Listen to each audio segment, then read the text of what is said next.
Esmu Valdis Bikovskis, valsts ieņēmuma dienesta muitas pārvaldes kinoloģiskā dienestā vecākais muitas eksperts. Ikdienā manos pienākumos ietilpst valsts ieņēmuma dienesta darba suņu apmācība. Šai sakarā mēs arī esam nonākuši Rēzeknē, Maskavas ielā 30, kur jau vairākus gadus šis projekts un šis darbs tiek īstenots.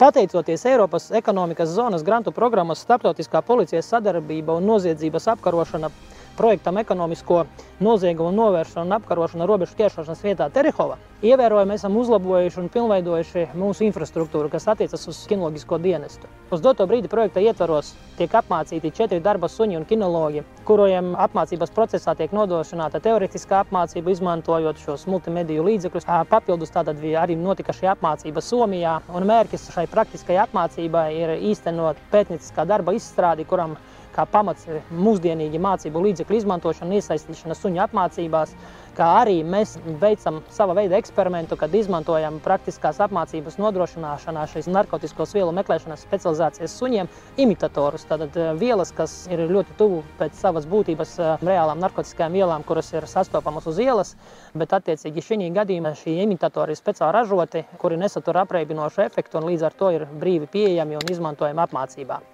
Pateicoties Eiropas ekonomiskās zonas grantu atbalstam, ļoti ievērojami pilnveidojuši savus materiāli tehniskos līdzekļus tieši apmācības procesā, iegādājušies trenažierus, iegādājušies bagāžas somas, kuras mērķtiecīgi un pilnvērtīgi centīsimies un jau izmantojam, lai attiecīgi sasniegtu savus mērķus veiksmīgai darba suņu apmācībai, ne tikai narkotiskos vielu apmācībā, bet arī skaidras naudas meklēšanā un tabakas izstrādājumu meklēšanā. Tas varbūt kā vienu piemēru var minēt skaidras naudas meklēšanas darba suņu specializācijas izmantošanu, kas statistikas rādītājos jau uz doto brīdi pārsniedz 2022. gada atklājumu skaitu un tuvojas 3,5 miljoniem skaidras naudas atklāšanas gadījumu uz valsts robežu, jo mūsu valsts robeža, kā mēs visi zinām, ir ne tikai Latvijas iekšējā robeža, bet tā ir Eiropas Savienības ārējā robeža, un šī ģeopolitiskajā situācijā, manuprāt, tas ir ļoti svarīgi un vērā ņemams faktors. Mēs atrodamies robežu šķērsošanas vietā Terihova, kur mēs praktiski apgūstam savas teoretiskās zināšanas, kuras esam apgūši mācību procesā.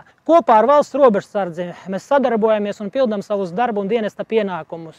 Šai sakarā es gribu pateikt paldies iekšlietu ministrei kā programmas apsaimniekotājam, un mēs strādājam kopā drošai un konkurētspējīgai Eiropai.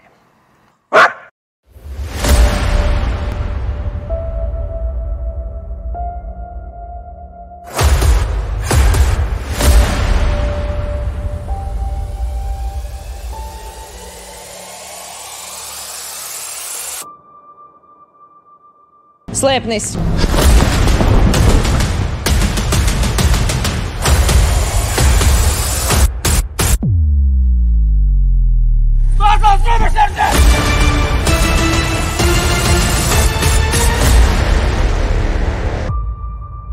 Shit!